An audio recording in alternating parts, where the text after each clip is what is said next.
Bu tarz fiil çekimleri videoları da paylaşacağız sayfada. 3 tane paylaştık daha önce. Yine paylaşacağız. Daha iyi faydalanabildin diye ne yaptığımızdan bahsediyorum. Bakın şimdi yeşil kelime bizim fiilimiz. Biz bu fiili 6 zamire göre yani birinci tekil, ikinci tekil, üçüncü tekil yine bunların çoğul halleri olan zamirlere göre nasıl çekiyoruz? Geçmiş zamanda, şimdiki zamanda ve gelecek zamanda bunları gösteriyoruz. Bu videoda mesela geçmiş zaman. Ez çum. Ben gittim. Tu çuyi. Sen gittin. Ev çu.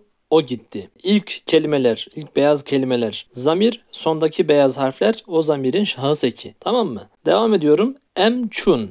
Biz gittik. Hun çun. Siz gittiniz. Ev çun. Onlar gitti. Fark ettiyseniz bakın yukarıda da ev yazmışım, aşağıda da ev yazmışım. Peki nasıl anlayacağız farkı, çoğul mu tekil mi olduğunu? Sonundaki harften anlayacağız. Eğer sonunda harf yoksa evçu diyorsa tekildir, o gitti demek. Eğer sonunda ne harfi varsa veya ın varsa bu da çoğuldur. Buradan anlıyoruz arkadaşlar.